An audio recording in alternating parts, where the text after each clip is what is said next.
Hello dear students, welcome to Pen and Paper Chemistry. And what do you need for this channel? As we always say, you need a pen, paper and some colored pencils. What is the topic that we are taking up today? We are continuing with our learning of the properties of haloalkanes. So that is why I have named it as part 2.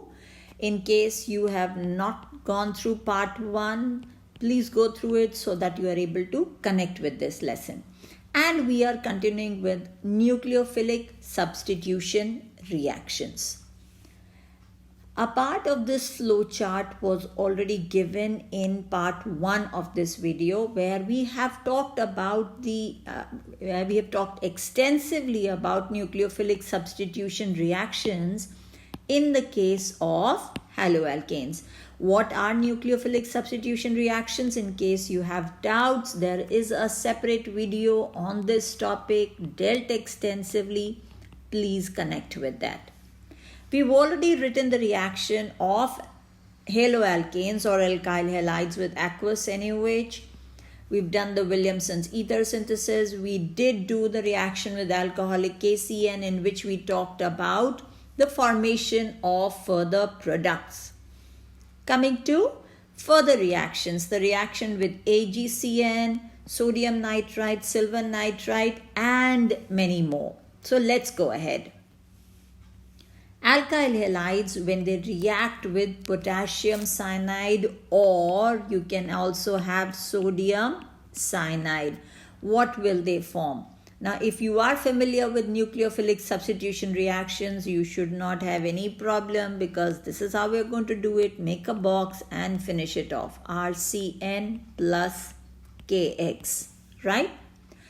Now, AgCN. Why don't we just make a box over here and finish it off? No, that is not how it proceeds. There is a difference in the product formed over here. And what do we get in the case when we have sodium cyanide? The reaction products are RNC. That's an isocyanide, right? See the difference? This is cyanide, this is isocyanide. They are both isomers. But it is the bonding RC triple bond N, and isocyanides are this way. So here the alkyl carbon is attached to the carbon of the CN group, and here the alkyl carbon is attached to the nitrogen of the CN group. Let's take one more example of this type. Would you like to write down the products for this? Go ahead. So we have here, right? Yes, this is what you will say. Okay, what I will do is I will slightly confuse you here. Don't worry, don't take tension. I will sort out this problem for you.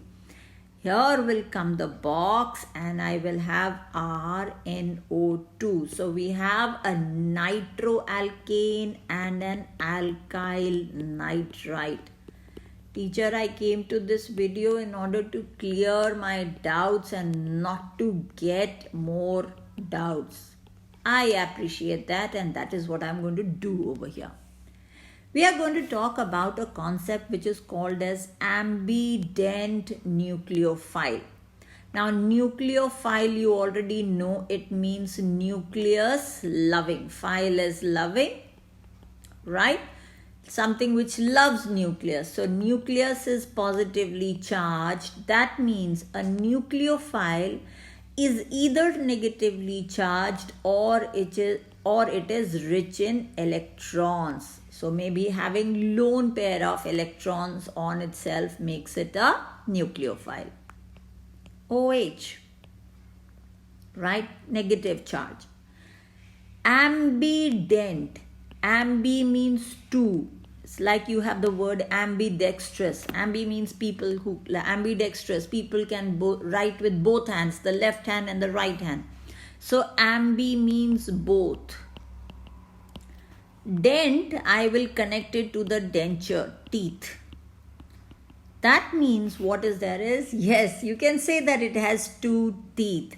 It has 2 points of attack as a nucleophile. That is why such nucleophiles are known as ambident nucleophiles. Nucleophiles which can attack the parent molecule from two different atoms, right, are known as ambident nucleophiles. So let us see the explanation now. By the way, I hope you are writing down whatever is being taught over here, whatever is being written on the board, because these become your notes for offline reference when YouTube is not around for you and you have to prepare for the exam. This is it. Something written in your own hand with which you will be able to connect very well. So please make sure that you are writing it down. KCN. What happens in the case of KCN? Now KCN is an ionic compound.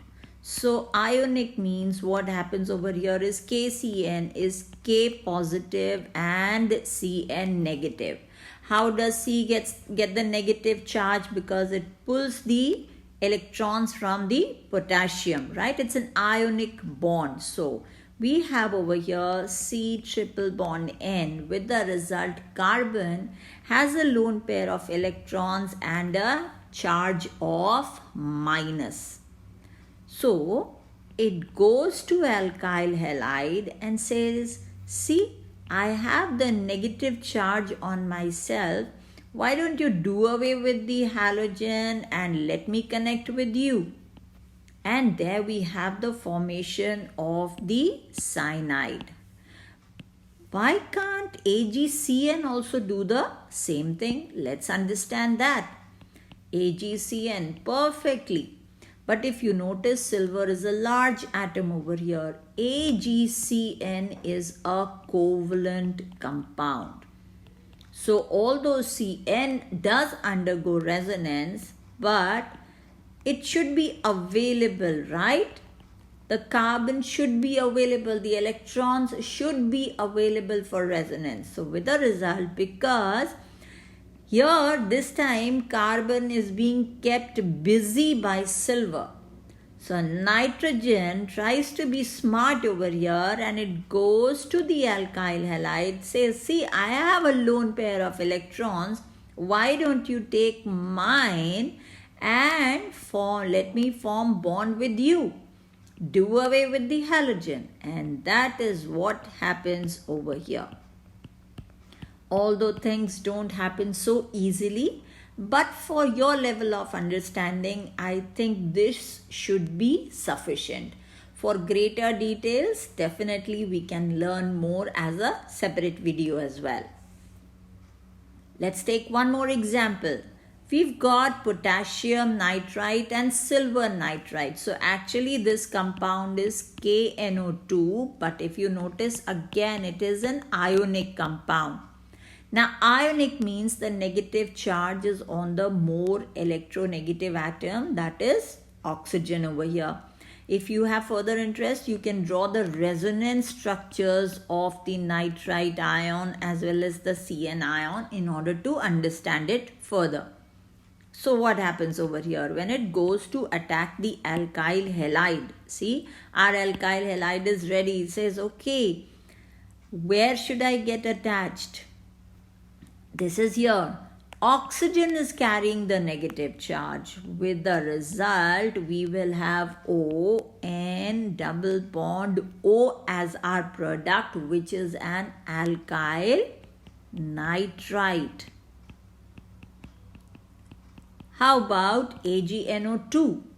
Now this is predominantly actually a covalent bond. Now oxygen is being kept busy over here again by the silver atom. With the result, what is now available for bond formation is the lone pairs on the nitrogen atom, and it is very smart In tempting, the alkyl says, I have the lone pair of electrons. Why don't you do away with the halogen? And alkyl does exactly that and forms what we call as nitroalkane. I repeat, I have tried to simplify this concept so that you are able to understand and relate it to your syllabi. There is much greater detail involved in it, especially when we talk about the resonance hybrid forms. So for now, since we are dealing with the alkyl halides properties, I think this should suffice. Now go ahead, write the reaction of C2H5Br with both KCN and AgCN. Same way, write down the reaction of, yes, go ahead, write down the reaction without pen and paper in your hand. It's pointless. You will have watched this 30 minutes video and you will think that you have understood, but when you start writing it down again, you would be left pondering. So sincere advice, please keep writing, please keep practicing. Same way, C2H5Br reaction, write down the reaction with KNO2, potassium nitrite or sodium nitrite, and AgNO2, that is silver nitrite. And we have spoken about what is it? Yes, ambident nucleophiles. Are you done writing these reactions? If not, please pause the video, write the reactions. Don't think that I will do it, you'll do it later. Do it now. Now is the time. Here we come to the second half of the nucleophilic substitution reactions. Because they were not fitting into one screen, I have split it into two. At the end of this video, I will show you the complete flowchart for specifically nucleophilic substitution reactions. Now looking at this flowchart, you've done half of the chart with me. Can you go ahead and write the reactions for these five the reagents that we are talking about here? Go ahead, write it.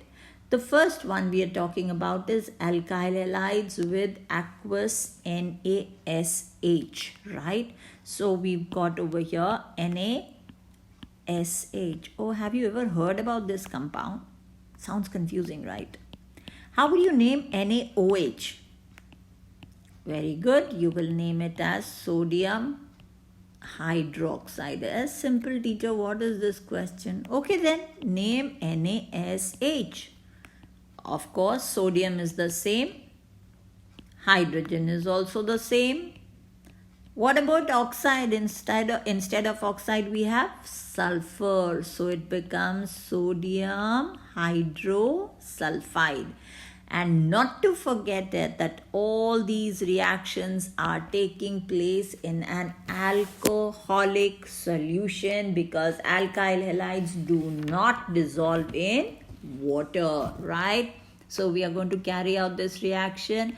Now there are no more complications. So aqueous ethanolic solution. Yes, go ahead. Keep on making the boxes. Keep on writing the reaction C2H5Br plus NaSH. Right. Now coming to the next reaction. So we have the reaction with sodium or potassium mercaptide.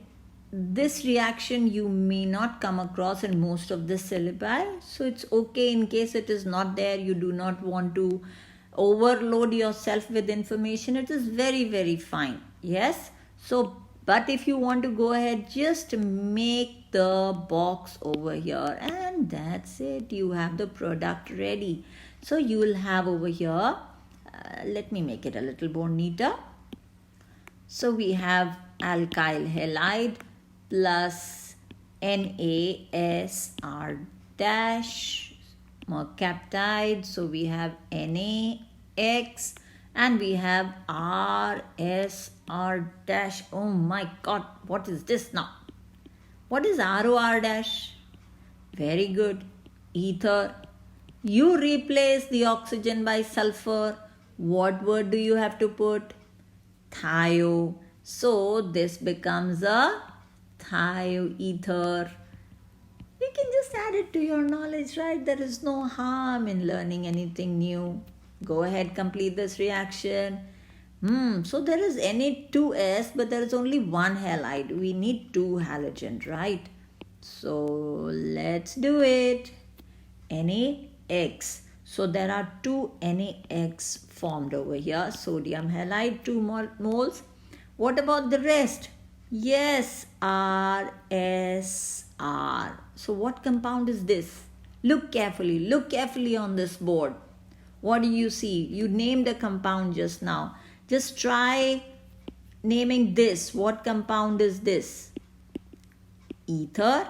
So what compound will this be? Very good. It will be a thioether. That's the class of compound. For specific examples, go ahead. Write the reaction of bromoethane with sodium sulfide. Again, please do not forget the aqueous alcoholic solution. Right? Come on, write the products over here. C2H5Br. There we go. I repeat, I am trying to cover as many reactions as possible that we know of alkyl halides. But this list, first of all, is not exhaustive. And secondly, there may be many extra reactions which are not there in your syllabus. Please feel free to delete them when you are writing your own notes. You may fast forward those reactions. Now, next reaction of alkyl halides with sodium acetylides. Now, can you recall having done this reaction somewhere? Going up the series of alkynes. If you have not, please visit the video on the topic alkynes and the answer will be ready. But if you want to sort it out now itself, just make the box. Simple. I will tell you to make the box and sort it off, right? And this gives us a non-terminal alkyne. And if you notice over here, we have added carbon atoms to the alkyne chain. Understood? If not clear, please again refer to the topic of alkynes. We are next talking about the reaction of alkyl halides with a solution of ammonia. See, what is this? What have I done over here? Yes, it is ammonia only. Only thing is I have written it in a simpler or in a different way so that you get a clue. Very good. Go ahead, form the product and you are good to go. So we have HX over here and we are left, then we get RNH2. Notice over here that we are forming a primary amine over here. So you are replacing a halogen by the NH2 group, and this reaction is very, very important for the preparation of amines known as Hofmann's ammonolysis reaction. By the way, this reaction can further undergo replacement and you can have a number of products. So what we've got over here, again, alkyl halide plus RNH2. Yes, it is reacting with a primary amine again. So we will get R2NH, a secondary amine. How am I doing it? Think about it. Look at it. Try to break down the reactants in order to form the products. We shall be dealing with this reaction further on in our topic on amines. Let's move on to the next reaction. Before we do that, would you like to write a reaction with actual reagents, not just RR? It's getting boring, right? So write the reaction of bromoethane with ammonia. Again, alcoholic solution, 100 degrees Celsius. Write the ammonia as HNH2. What do you get over here? Great, very good. I like the confidence. Let's do the next reaction. So we did alkyl halide with ammonia, alkyl halide with silver salt of a carboxylic acid. Now what is this? RCOOH. Okay, let me make it even simpler than this. You have CH3COOH, it's a carboxylic acid. You replace the acid by the acidic hydrogen by a metal. So like this becomes sodium ethanoate or sodium acetate, right? Instead of sodium, you could put potassium or any other metal. And the metal that we have put over here is silver. So this becomes silver ethanoate because there are 2 carbon atoms in this, right? 1 and 2 carbon atoms. Correct? So silver ethanoate. Now instead of alkyl CH3, I can just put any alkyl group, right? And that is what gives me silver salt of carboxylic acid. We again take both of them in an alcoholic solution. Now form the box. Let me see you form the box. Are you forming the box like this? Are you sure? Yes, look at it carefully. So we have silver and halogen, right? So what will be the products over here? So Ag and X. There we go. And we have RCOOR. So this is an ester. Why would it do like that? Please visit the videos on nucleophilic substitution. In fact, I have explained this in detail in part 1 as well, in case you want to refer to that as well. Right? So we've got over here, so we have RCOOR, it's an ester. If the alkyl groups are different, then we will have RCOOR dash. Give it a try. C2H5Br plus CH3 C double bond OOAG. Got it? Would you like to give it a try? See, I have expanded the structure for you so you know what will be the nucleophilic atom over here. Look at it carefully. There we have the complete set of nucleophilic substitution reactions in the form of an easy to remember flow chart. So what you can do is, in case you are not able to read, I will slightly magnify it for you. You can go through it. You can copy it down. You can make a flow chart yourself, although these 2 parts have been given separately before at the beginning of this video as well. So you can note down this chart, and this comes as a ready reference whenever you have to write specially conversions, right? How are they useful in conversions? So alkyl halide to an amide, alkyl halide to a carboxylic acid, alkyl halide to an ester. Understood? And this is also very, very useful when you have the name reaction. See, Hoffman's ammonolysis reaction, Mendius reaction. So this way, these type of flow charts are very handy for you to revise when you are running short of time. We are not yet done with the reactions of alkyl halides. I know it is a little lengthy topic, but we will do it. We will complete it by the next video. So stay connected, keeping your pen and paper handy, because we are going to talk about the remaining reactions of alkyl halides or haloalkanes in video number 3. Happy learning to all of you.